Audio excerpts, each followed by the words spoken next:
my family right quick.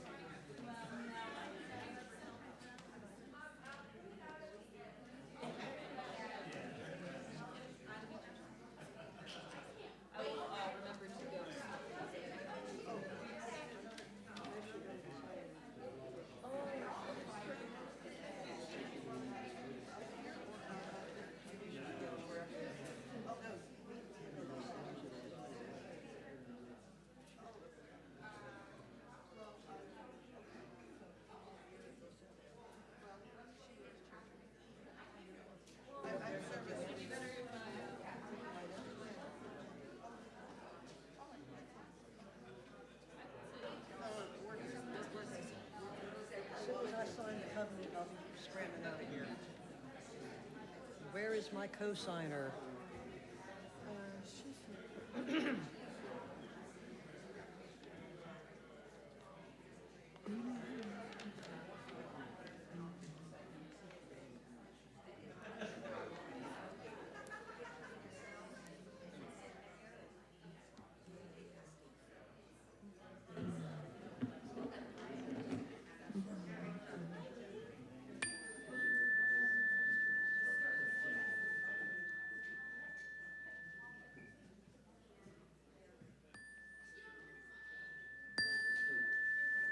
Okay.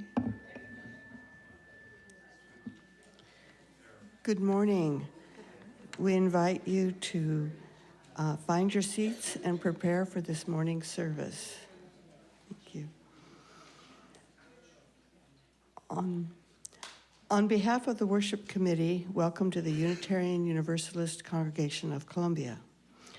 I am your service leader, Deb Matherly. Today we have a special guest speaker, Reverend Hillary Taylor.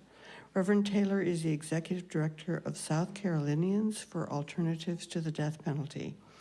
A graduate of Furman University and Candler School of Theology from Emory University, she was ordained an elder in the United Methodist Church in August 2020 and has completed a chaplain residency year at Prisma Health, Greenville Memorial Hospital. We stream all Sunday services on YouTube and Zoom. You are always welcome to join us in any way you choose. For more information about UUCC, please visit our website at uucolumbia.org and follow us on Facebook and Instagram. We also provide weekly email updates. We warmly welcome families with children and offer childcare during our service for infants and children up to the age of 4. If you want to volunteer to provide childcare during our services, please speak with Bethany Storlazzi. We have a designated seating area in the back, and we've got some folks there already, for children ages 4 to 7 and their parents. Feel free to bring the toys available in the back of the social hall for quiet play. Today, children will remain in the service with their parents or caregivers. And now, please silence all devices as we center ourselves on today's service and listen to the prelude.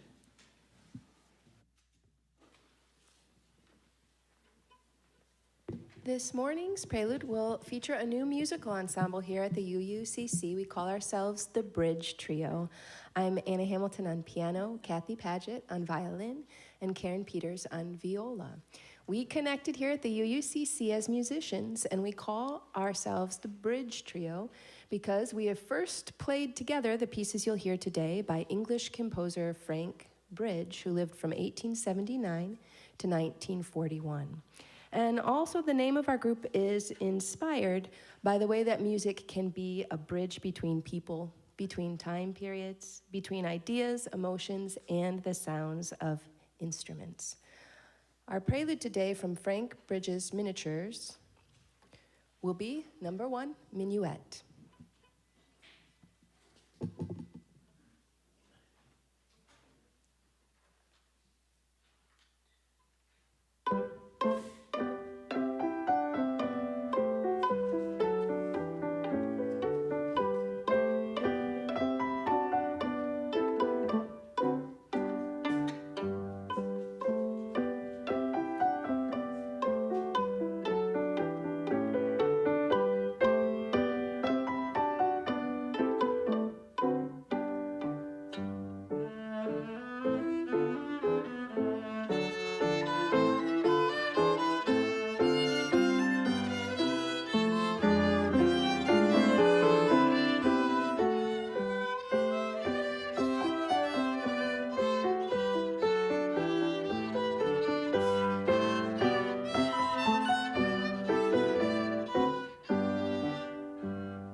Thank you, Bridge. This is great. Please rise in body or spirit and join me in the congregational covenant in your order of service. Love is the doctrine of this congregation. The quest for truth is its sacrament, and service is its prayer. To dwell together in peace, seek knowledge in freedom, and serve others in community. Thus do we covenant with one another. Please be seated. Okay. Unitarian Universalism is a diverse and non-creedal religion. Our community is founded on deeds, not creeds. We are a covenantal religion, meaning we don't have to believe the same to treat each other the same, with respect, equity, compassion, and dignity. We place love at the center of our values, embracing and welcoming all people. Our board members and committee chairs welcome your questions and comments, and board members wear green name tags.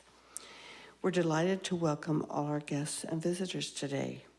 And Alyssa has agreed to pass the microphone. And so visitors, please wait for the microphone before speaking. Please share your name and where you're from when it's your turn. And if you have guests, please feel free to introduce them as well. Anyway, I know we have a few guests here. Okay. Oh. Okay. Good morning. My name is Kay Morris. I'm Hillary's mother and delighted to be here today. Thank you for having me. Thank you. Thank you. Uh-huh. Good morning. I'm Catherine. I am Hillary's younger sister. I'm from Memphis, Tennessee, and I'm so excited to be here with all of you today. Great. Thank you.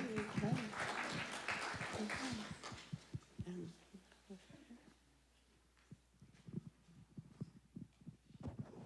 A friend of mine is visiting, and she can introduce herself. Hi, everyone. I'm Amanda Martin, and I know Kathy Paget. I lived here from 2000 to 2004 and attended grad school at USC, and I would come over to the UU frequently, and it's a real gift to be back here. I've visited several times over the years, and I'm currently living in Madagascar working with Peace Corps. So thank you for welcoming me. Great. Okay, anyone else? Okay. Well, thank you. If you'd like to learn more about UUCC, visitor cards are in the pocket on the back of each chair. Please fill one out and place it in the collection plate so we can email you about our events. And thank you for being here. I don't see Rebecca, so Pat, would you be, oh, is Rebecca? Oh, no, Rebecca Prophet. Okay, so Pat, would you be willing to light our chalice? Okay.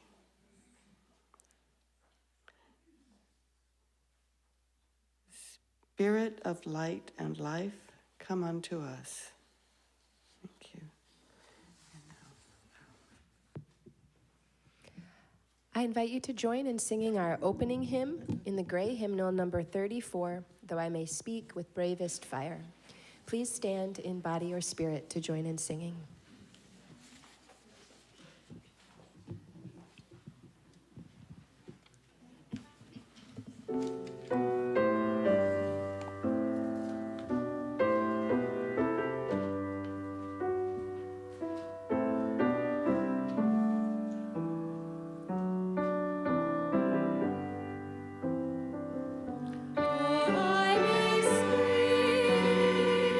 With bravest fire.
Welcome, Reverend Taylor, and now for some opening words.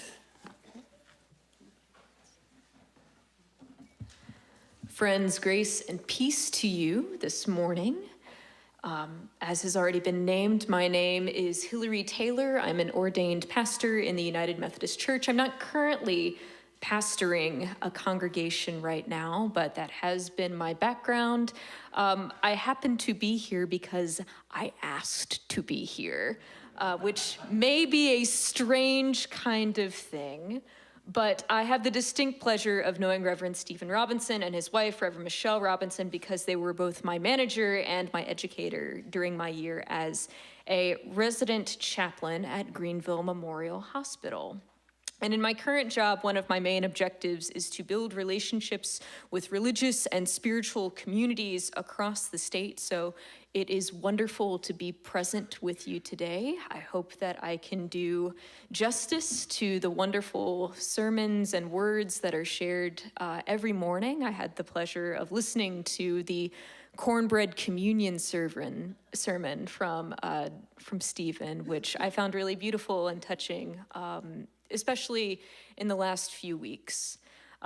So know that you are welcome in this space. I'm sure many of you have felt welcome for many, many years, and for those of you who are joining us, or maybe joining us for the first time in a long time, know that we're incomplete without you here, so thank you. At this time, I want to go ahead and ask some of our youngest members and attendees to come forward with me for the story for children of all ages.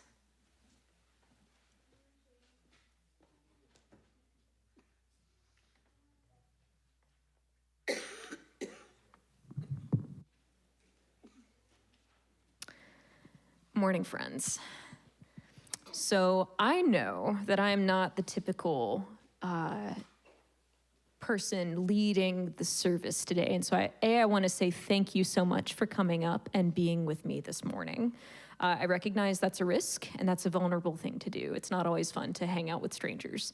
So I promise, I promise to make this something that I think we will all at least learn something new if we didn't already know some of the things that I'm going to be sharing. How many of y'all like to be outside? Okay, so I have lots of hands up here. I figured that this was probably the case. So lots of nature lovers here, yes. How many of y'all have spent a lot of time to the point where you were so quiet that all kinds of animals started creeping out of their hiding places and started playing around you like they didn't even know you were there? Anybody? Okay, we've had a couple of hands. Oh, tell me more. It's because they want to. Yes, it is indeed. Very true. So one of the things I like to do is I like to sit out in the woods, and I am very lucky where I live in Greenville. I live very close to a patch of woods where there are lots of deer. And I've seen about 5 deer in my neighborhood, which is very exciting. And I've grown up seeing lots of deer throughout my life. I was somebody who would go out into the woods with my dad. And I love deer especially because I think that they're the coolest animals. They're really big, and I love their antlers. How many of y'all like antlers? Okay, you love antlers. Tell me more. Oh, I don't have anything. I do. Okay, tell me more. Because they have a great family. Yes, indeed. Tell me more. They use their antlers to get food. They do. Their antlers are a kind of tool, right? And one of the things that I brought for our story time together was I actually brought an antler. How many of y'all have seen antlers before? I mean, yes, maybe on TV, and Christmas time is coming, so you've probably seen some reindeer. But this is a real live deer antler. Do you want to touch it? Yeah. All right, you can touch it. Yeah, it's pretty cool. I'm gonna hold it, but after the service, if you want to hold it, we'll talk more. Okay? It's so smooth. It's very smooth. And you might notice with this particular antler, you see this right here? You see where it's broken off? I wonder how it got broken off. It might have gotten into a fight. Tell me more. I think that the antlers fall off. Gotcha. All right. Well, you said something that we'll come back to. Just I know why. That happened. gotcha. I know why. Tell me why. Because you fall off a cliff. Oh, that is a great guess. Falling off of a cliff. Tell me more. He ran into a tree. He might have run into a tree. Yeah. So we don't know. There are lots of possibilities why this deer's antler broke off. We don't really know. It is possible that this deer got into a fight with another deer. It's possible this deer ran into a tree. It's possible this deer just fell down and broke its antler. We really don't know. What we do know, though, about deer is that, and you actually said this, not many people know this about white-tailed deer, but antlers, the antlers of white-tailed deer, they fall off every spring, which is a little scary until you know that they regrow those antlers over the summer, just in time for the fall, which not every deer or antelope species does that, but white-tailed deer do. And so sometimes you can find some of these antlers in the woods when you're just walking around. But I really like that story because I think that these antlers have something to teach us. We don't know much about this deer, but we might be able to say like, maybe this deer was not a deer that was very nice. Maybe he did get into a lot of fights, or maybe he wasn't very smart and he didn't make some good decisions. Tell me what.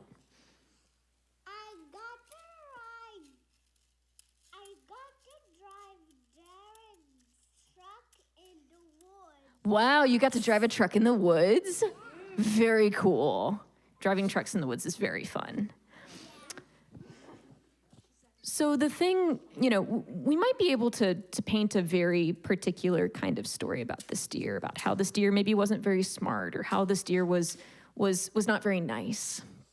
But this deer does not have to be known by this broken antler. This deer is, there are lots of things that we could say about this antler that would not tell the whole story about this deer. Maybe this deer, when this antler falls off and when this deer grows new antlers, might become a different kind of deer. I promise I'll finish and then I'll let you speak, okay? Today, what we're going to be talking about is being known for the ways that we act and having other people tell stories about us our whole lives long, for a way that we acted when we were younger or when we were in a particular point of our lives. And I don't know about y'all, but I don't like being known for the things that are broken about me. Does that make sense? Yeah. So, all right. I know that we have to go and sit down. Is there anybody else who has anything else that they want to share? Yes. I would love to feel it. Oh, this is a very soft plush toy. Very cool. It's a squishmallow. I have never heard of those things. Yes, what?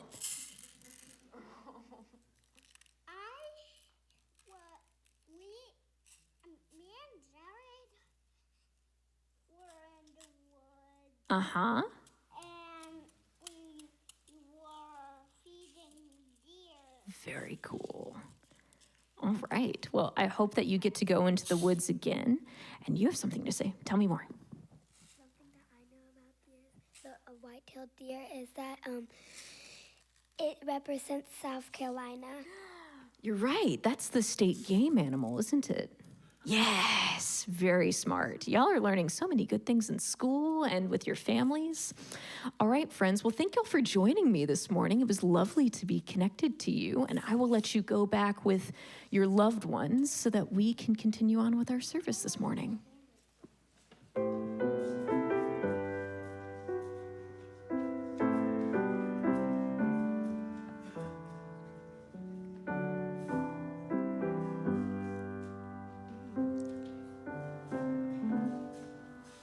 Okay, thank you. That was great. Now it's time for our candles of community. If you have a personal joy, sorrow, or concern to share from this pulpit, please email or text our minister by noon on Friday. You can also pick up a candle in the foyer before the service to share in person. Please remember that our caring committee members wear yellow name tags and are available for those in need. If you have a candle, please come forward to briefly share your joy or sorrow. Now this is the time, okay. Mm-hmm.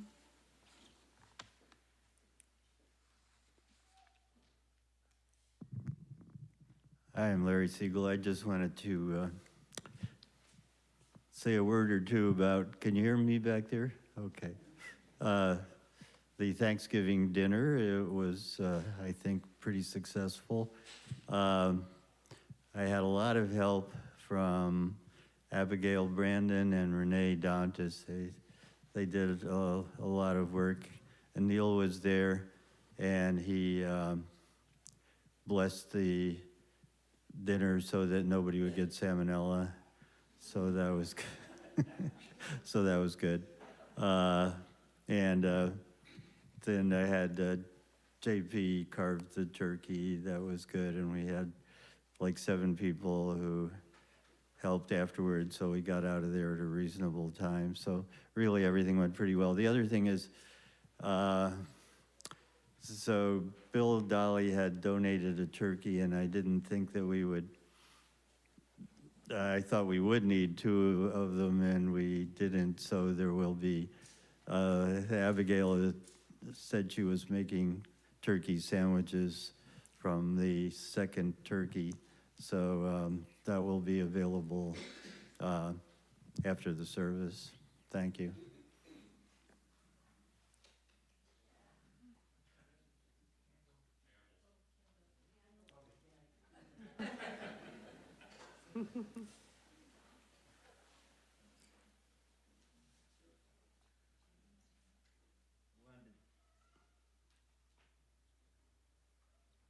I wanted to take it home with me, but nobody would let me.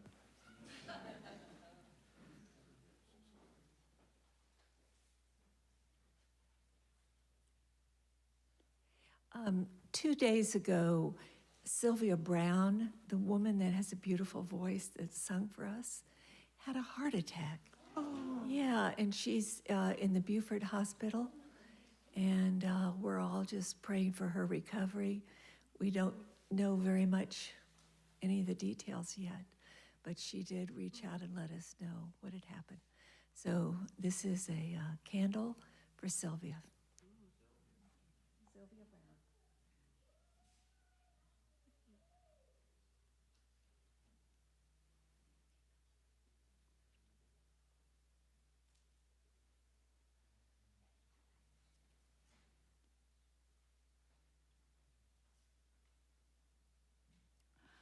I'm Caroline Eastman. This candle is for Lucy, our last remaining cat. We believe she has entered the active dying stage. Shannon is staying home with her, and we don't think she'll be with us much longer.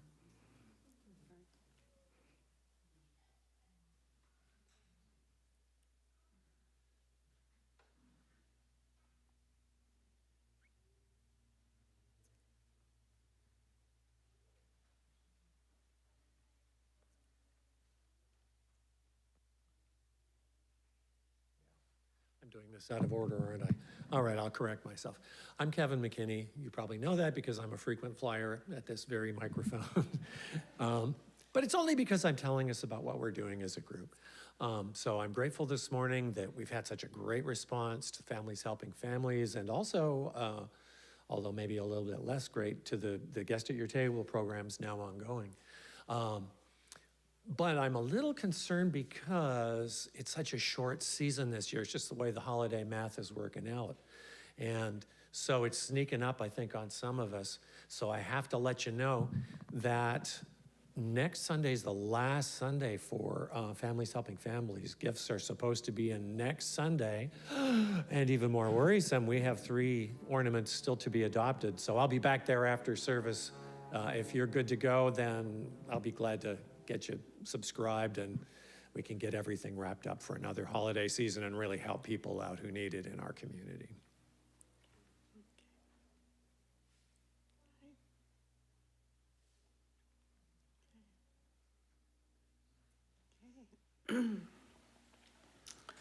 And finally, we light one candle for all the unspoken joys and concerns in our hearts.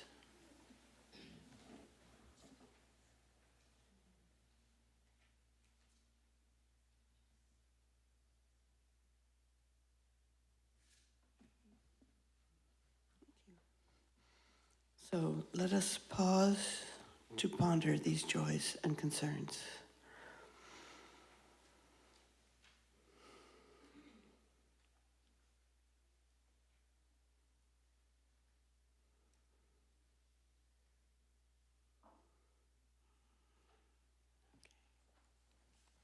Thank you. This congregation proudly participates in our Share the Plate initiative, where half of our monthly cash collection is donated to a local charity. It's our way of giving back and supporting our community. This month's recipient is Homeless No More, and speaking on behalf of Homeless No More is Jennifer Ross. Jennifer, can you come forward? Thank you.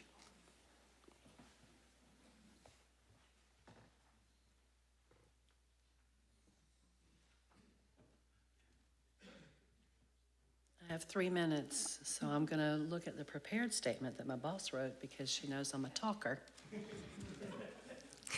First of all, we want to thank you very much for your generous support of Homeless No More, and I come to you on behalf of our staff and our families to extend that gratitude.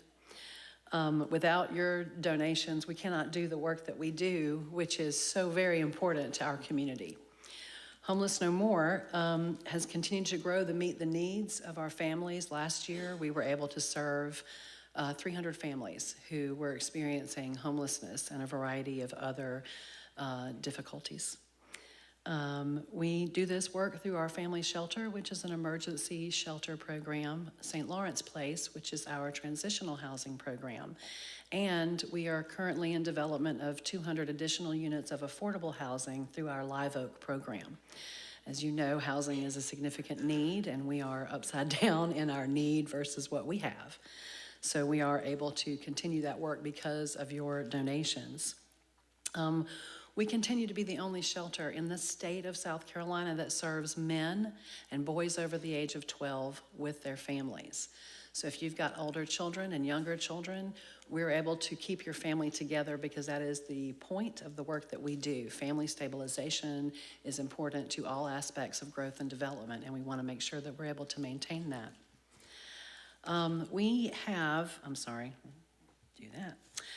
Your support goes towards funding our basic needs for our families, which are shelter and meals. It also helps pay for case management, which is part of what I do, so thank you for that. But it enables us to also connect with other organizations, provide resource referrals to help our families get to the point that they need for sustainability. Our families graduate out of our transitional housing program 100% finding their permanent housing. And currently 78% of our families leave our shelter program and also go into a permanent housing situation. So the support that you provide us helps us to be effective and good stewards of your donations so that we make sure that we are meeting those needs. We have an after-school program, camp programs. These are all things that are supported by your donations. We give our families a safe space so that they can focus on their own family plan and their own journey towards independence. Thank you for being a part of that journey. We are always very welcome to have you volunteer. We appreciate your donations, and we want to thank you for thinking of our families during your Share the Plate initiative in December. Thank you.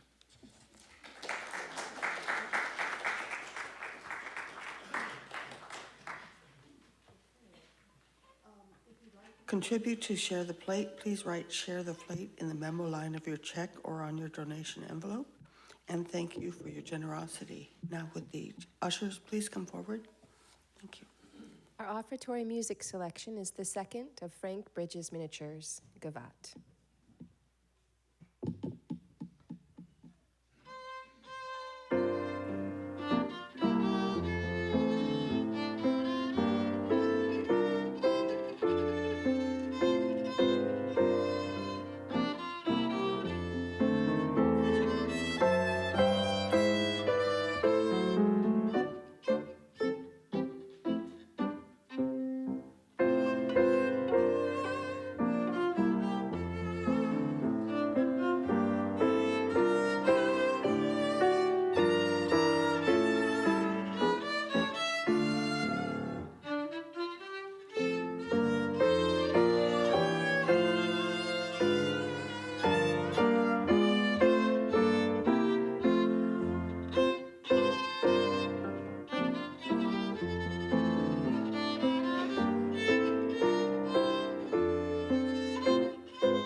Thank you, that was lovely. We sincerely appreciate these gifts, which truly reflect the kindness and generosity of our community.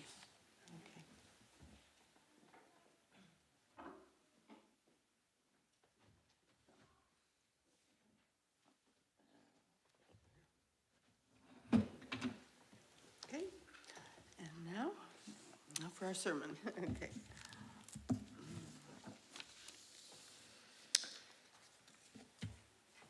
I know that a few of us, maybe more than a few, have deep thoughts about the death penalty. I know that this is a congregation that likes to talk about deep and meaningful things. I know that this is a congregation that encourages deep thinking about all kinds of topics and issues. And some of you have already heard me talk about the death penalty in different spaces. For the uninitiated, I do have a table towards the back by many of the beautiful photographs that I guess are my right, your left. I would love for you to connect with us. I would love for you to share your name and your email address so that you can be on our listserv to hear what is going on, because it's very likely that we will be very busy in 2025 in my organization. Between January and June of 2025, we expect 4 people to be executed in the state of South Carolina in our name as citizens.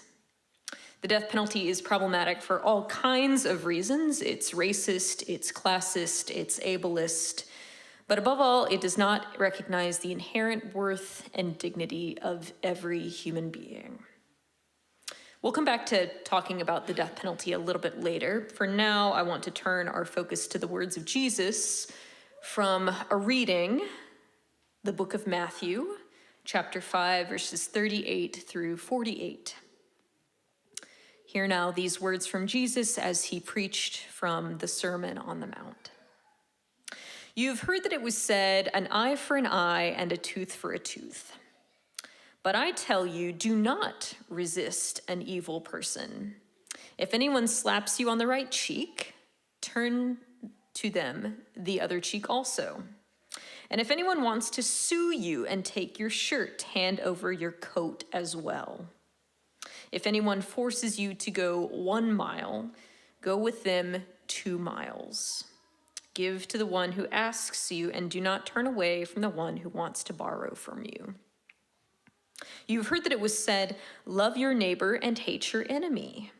But I tell you, love your enemies and pray for those who persecute you, that you may be children of your Father in heaven. He causes the sun to rise on the evil and the good, and he sends rain on the righteous and the unrighteous. If you love those who love you, what reward will you get? Are not even the tax collectors doing that? And if you greet only your own people, what are you doing more than others? Be perfect, therefore, as your heavenly Father is perfect. This is the reading. The first time I preached on this text, I began with a personal story about having breakfast at IHOP, which, with my best friend, who, for the purposes of this sermon, I'm going to call Rochelle. At the time of our breakfast, I had just graduated from college and got accepted into a young adult missionary program from the United Methodist Church. The church was going to send me to South Africa to work with a Methodist seminary near the city of Durban. So Rochelle and I decided to get together for one last meal before I left for 1.5 years. Rochelle is the kind of friend that you can be a little extra with, the kind of friend you share a lot of vulnerability with and mutuality with, and also the kind of friend who will call you out when you are being overly dramatic, let's say. And at this particular breakfast, we discussed anxiety about moving to South Africa, particularly my anxiety of, will I have friends? Will I have community? Will I like my job? Will I have friends? Will people like me? Will I have friends? And Rochelle said, Hillary, you are going to be fine. You will indeed have friends. And who knows, you might even find yourself a hot South African boyfriend while you're there. She said this to poke fun at me. I, on the other hand, had had a little bit too much coffee at that point and could think of nothing more that would ruin my life than falling in love in a foreign country at a job that was only supposed to last 17 months. And so very loudly and very dramatically, I exclaimed, "Love is the worst thing that could ever happen to me." I was a little too emphatic because all the other people in the IHOP started turning their heads to look around a little bit at the young adult who was a little too loud for the room. And Rochelle was cracking up with glee at this very embarrassing scene for me. And she simply replied, "Yes, Hillary, love is the worst thing, but it is also the best thing." In our culture, we say a lot of things about love. We say that love makes you crazy, that it hurts, that it's embarrassing, that you shouldn't just throw your love away on just anyone. And the same was true in the time of Jesus. Hebrew scripture says that a life connected to God and to one another is the most meaningful life there is, and that in order to gain that meaningful life, you have to love God with all of your being and love your neighbor as yourself. Now, connected to this rule was the law called lex talionis, a law that says if someone harms you, then it's your right to retaliate against them, but only proportionate to the harm that they've caused you. So if someone takes your eye out, well, then you get to take theirs right out too. And if someone shows you hatred or indifference, well, then feel free to return the favor. This law about retaliation went all the way up to the most heinous crime of all, murder. If someone commits murder in a community, the community then reserved the right to murder them right back in the name of justice, fairness, and appropriate punishment. But when Jesus addresses the law of love in his Sermon on the Mount, he tells his listeners to go beyond the conventional wisdom and practice of the day. Don't listen to what's said about how you should show love or hate towards other people. Don't even look at the law about loving others as much as you love yourself. That is the bare minimum of what's expected of one of my followers.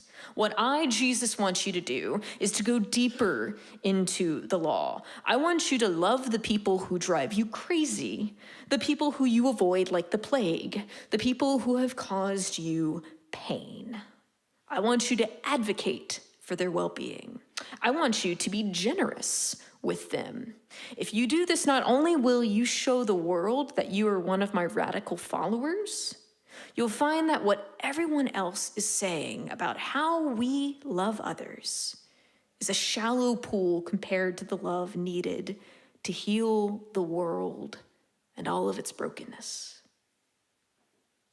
When Jesus talks about loving our enemies and not resisting evildoers, he is not telling listeners to just resign themselves to the circumstances around them. They address the cycle of harm that we humans have been engaging in since the very beginning of civilization.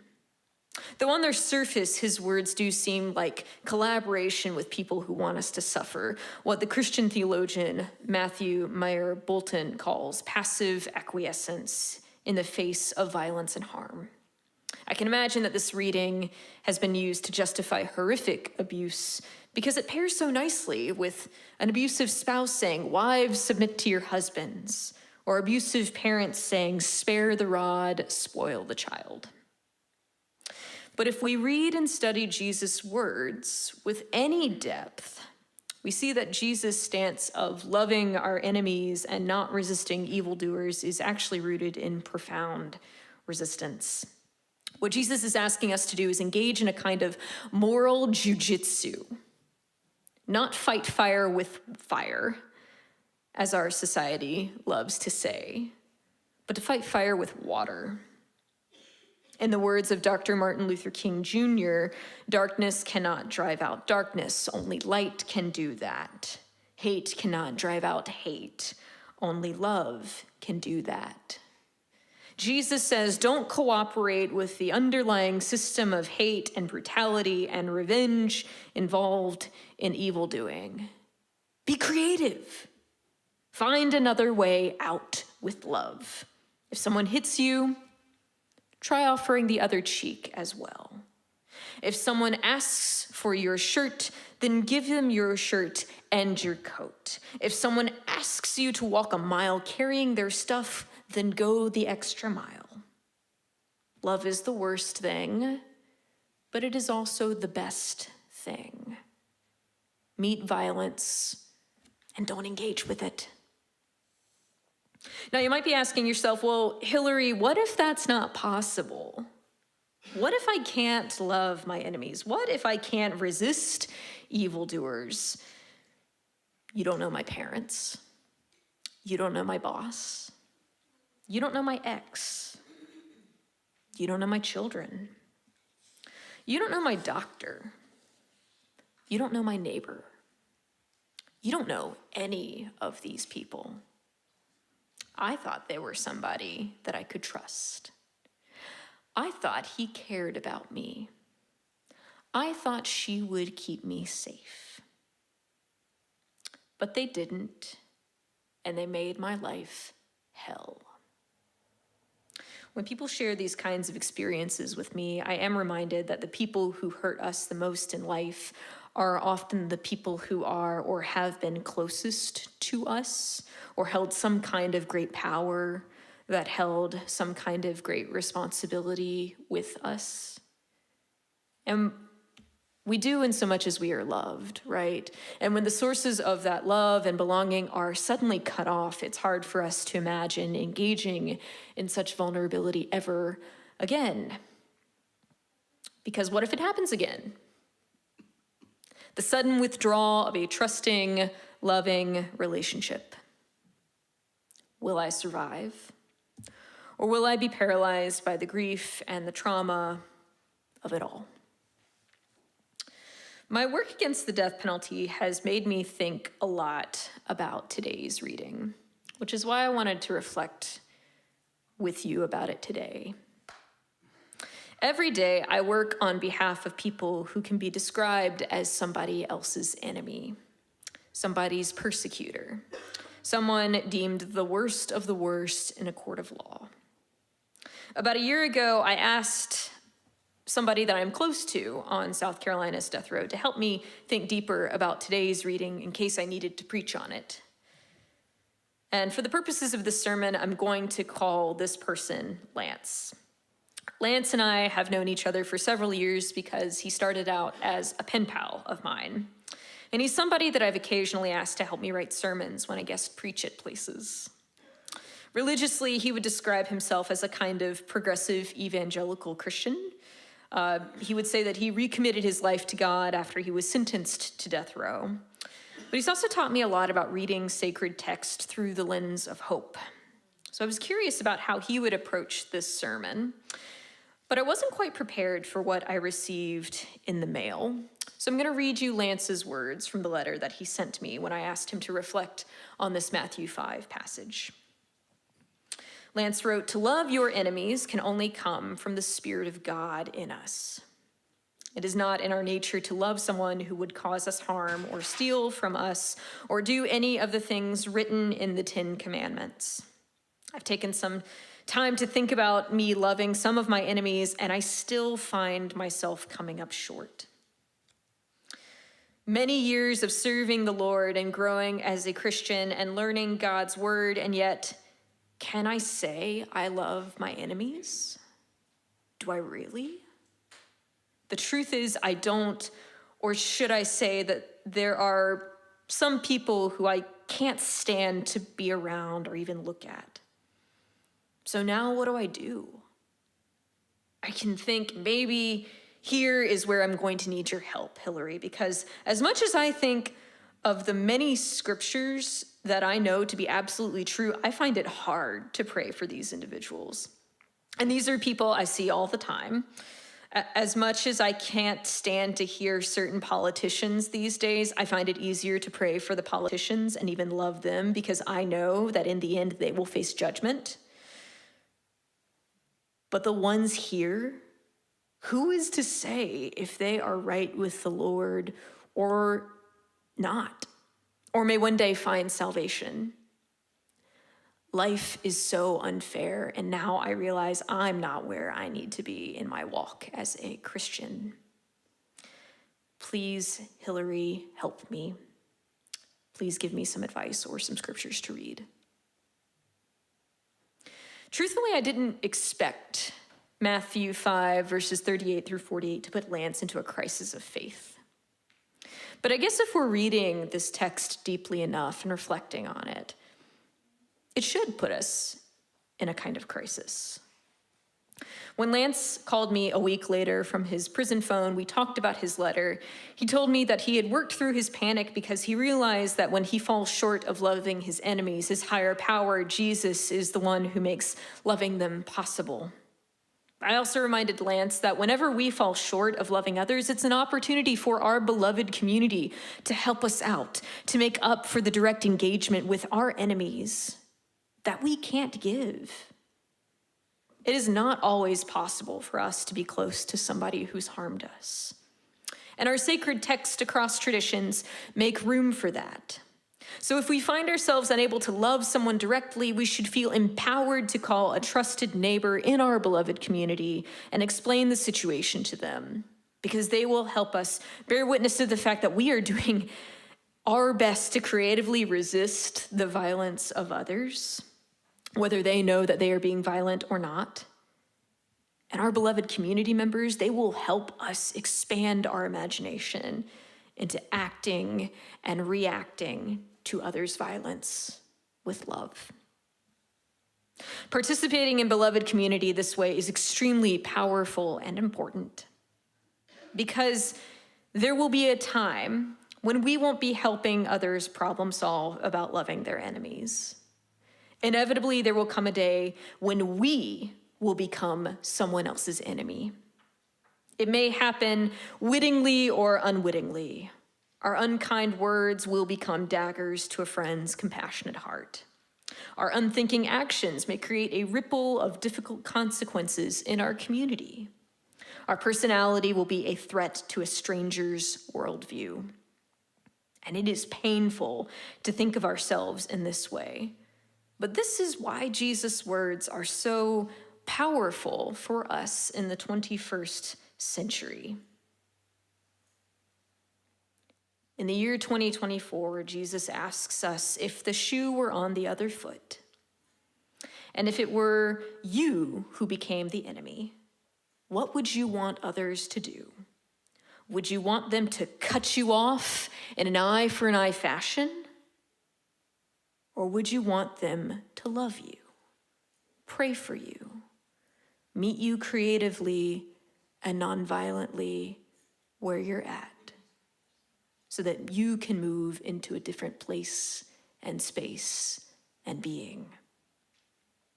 I want to close this word today by sharing a story about how Lance showed up as a beloved community member for me in an unexpected way, because I think it demonstrates perfectly why I believe everybody should be against the death penalty.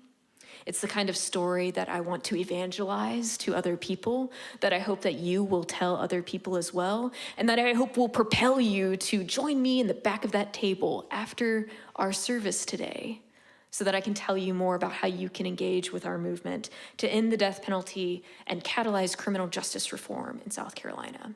Because we have a system that only focuses on punishment and retribution. It doesn't focus on interrupting violence or preventing it from happening in the first place. It doesn't focus on the needs of victims, really and truly. It prioritizes some people's pain over other people's pain. And the reality is that a lot of people on death row, they were first the victims of somebody else's violence long before they committed atrocious, awful acts of violence for themselves. When Lance and I first became pen pals in 2020, it was in the middle of the pandemic. And at the time, I was a pastor of a 2-point charge outside of Saluda, South Carolina. And I had been there for about 2 years, and like every new pastor, I had made enemies for a variety of reasons. Sometimes I didn't know what I was doing. Sometimes I picked fights with the wrong person on the wrong issue. Sometimes I made bold theological claims because of my progressive worldview. And other people's didn't always share that worldview, particularly around the topic of human sexuality. At the time, I was a closeted minister in the United Methodist Church. The denomination had not split yet. But in 2020, I was losing authority with my parishioners because we had profound disagreements on how we gathered for worship. I maintained that we should mask up and use virtual gatherings as much as possible. My most vocal parishioners disagreed. They branded me an enemy. The community organized against me. And if I'm honest, many of them probably felt like there was something I was hiding about myself. And they didn't trust me because I didn't seem authentic. It was an ugly conflict. But through it all, Lance made space for me in letters and phone calls to vent and cry so that my venom and my sadness and my grief and my rage did not leach into the community that I was pastoring in more irreversible ways. I will always be grateful to him for that. Fast forward to 2023. I had transitioned out of my church jobs. I had stopped going to church entirely because I didn't feel safe for all kinds of reasons. I had come out publicly and professionally as a member of the LGBTQ community, and I did so in a way that preserved my credentials. And Lance was aware of all of this, and he was supportive of me. And then I got a weird piece of mail from him. It was unlike any letter I'd gotten from him in the past, and he was talking about the reality of sin in the world and how he found hope and peace by reading the book of Romans, and it kind of felt like those awkward conversations you have with your relatives who don't think you're, Christian enough, and they're trying to convert you to be more Christian by making you accept Jesus Christ as Savior and Lord. Maybe some of you know what that's like. About a week later, he called me and asked, "Hey, Hillary, did you get my letter?" And I said, "Yeah, Lance, I got your letter. Can you tell me a little bit more about it?" "Well," Lance said, I know you haven't been going to church, and you haven't gone in a long time. And when I think about how your previous congregations treated you, it still makes me mad. But I want you to start going to church again, because we all need community. And I want you to have a community that loves you and supports you. And as Lance talked, something softened within me. There was a kind of tightness in my chest that I've been holding since I stopped being a congregational pastor. And Lance was getting at something that I had been preaching but not practicing. And that's this: when we experience fear and hatred in our community, when we become somebody else's enemy in community, the solution isn't to withdraw from all community. If we do that, then we prove our enemy's point. The solution is to find a healthy community, and if you can't find one, then to create one of your own that is oriented by love. And I responded to Lance by saying, "Wow, Lance, thank you for telling me this.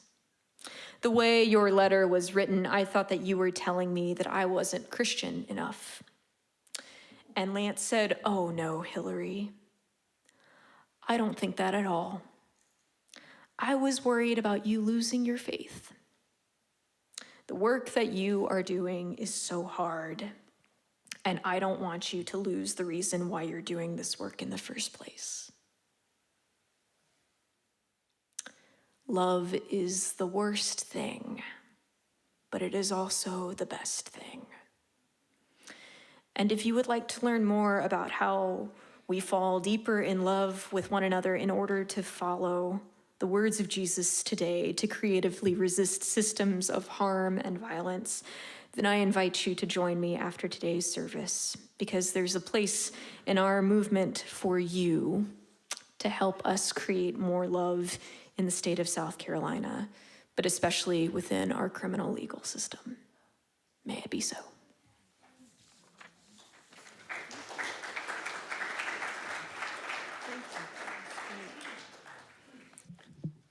now our closing music. Our closing music today is the third of Frank Bridges' miniatures, Allegretto.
Our closing words today.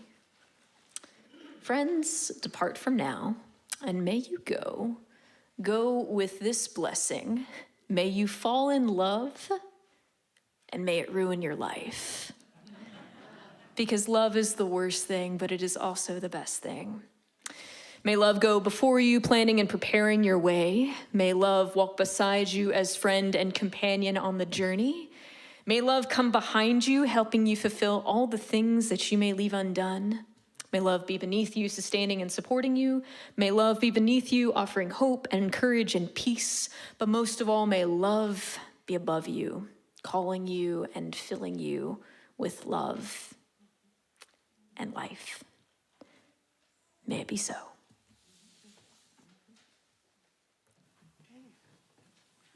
Okay. We extinguish this flame, but not the light of truth, the warmth of community, the fire of commitment. These we carry in our hearts until we are together again. Please join in singing our congregational benediction.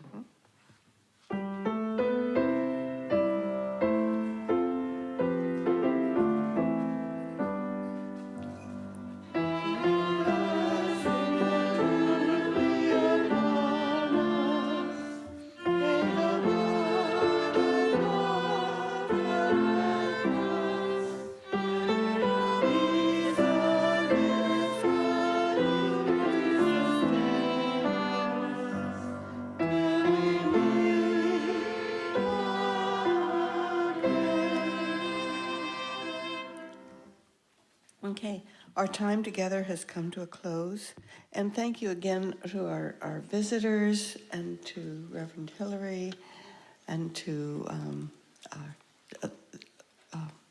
and Homeless No More, and thank you all.